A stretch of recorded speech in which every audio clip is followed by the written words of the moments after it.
Welcome to the Know. I'm Ashley. I'm John. Pokemon Go Fest's disastrous event is almost a week behind us. We're to the point now where we can start to rebuild our lives.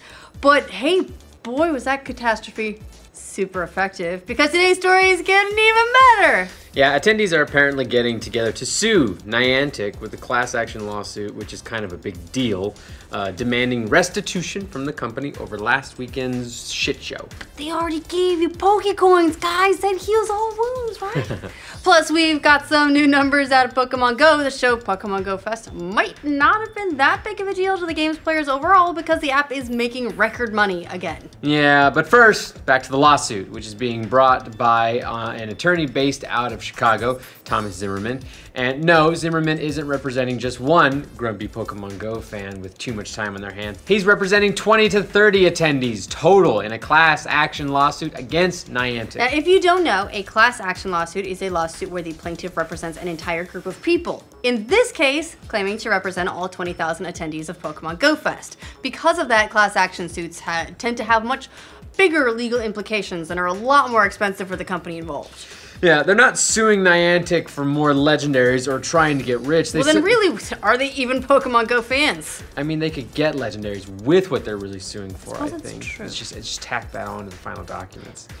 I have fought 2 Lugias and 1 Articuno, and I've got jack squat. Really? Yeah. Oh, John. Okay, so they simply want reimbursement for their travel expenses and lodging accrued in order to get to Chicago for the Pokemon Go Fest. That doesn't seem too unreasonable. Yeah, the lawsuit was just filed this week, complaining that the game was unplayable at the event. The unspecified damages, according to the court documents, should be determined by a jury, in which case Niantic would have to pay back everyone, all 20,000 people, a set amount of travel expenses. Yeah, if you're unaware of exactly what went down at Pokemon Go Fest, well, their complaints definitely have some merit because the whole thing was the worst. The first annual Pokemon Go Festival was held last weekend at Grand Park in Chicago. In total, about 20,000 people snapped up $20 wristbands, or ended up paying 10 times that from a scalper, within minutes of them going on sale. And since we're talking about Pokemon Go, the main promise of the event was the chance to catch extremely rare types of Pokemon which are otherwise not available. This was the first opportunity to catch some of these crazy legendaries. After waiting hours for the event to get underway, fans were treated to a whole lot of jack squat. Yeah, nothing.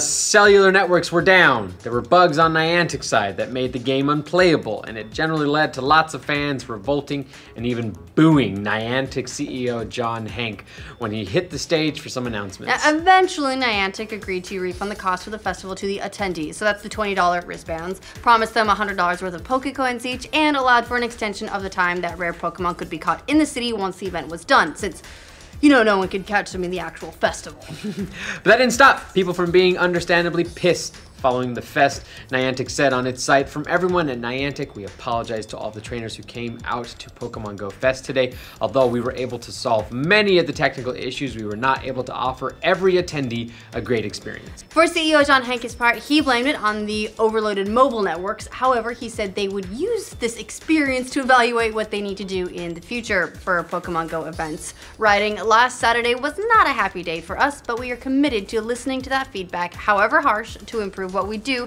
so that we can continue to build experiences that bring together people, technology, and the real world in innovative ways." You know, that's assuming if Niantic decides to continue on with those events after what happened in Chicago this weekend. And hey, now they're being sued to boot, so who knows what that's gonna do. Right, they did have plans to do one in Europe, and I think one in Asia as well, but we'll see if they dare do that now. So judging by all the admissions of guilt from both Niantic and Hank, it seems like actually class action suit does have a pretty solid leg to stand on. That's one of the risks you get if you admit fault in stuff, which is why it's done so rarely. The appointed lawyer for the case, Thomas Zimmerman, told Polygon, "We're not seeking any relief with aspect to the failure to get legendary Pokemon because Niantic is offering that, but Niantic is not offering to refund people's travel expenses for coming to Chicago. Most of the people came from out of state, many people from other countries. I talked to someone who flew in from Japan." They shouldn't have flown in from Japan. That was their first mistake. It's just not worth it that far. It's just legendaries, dude. Well, Zimmerman went on to say, the issue is what was promised, what was the incentive that people relied on, and the representations that people relied on to buy a ticket and make travel plans and fly to Chicago to participate in this festival.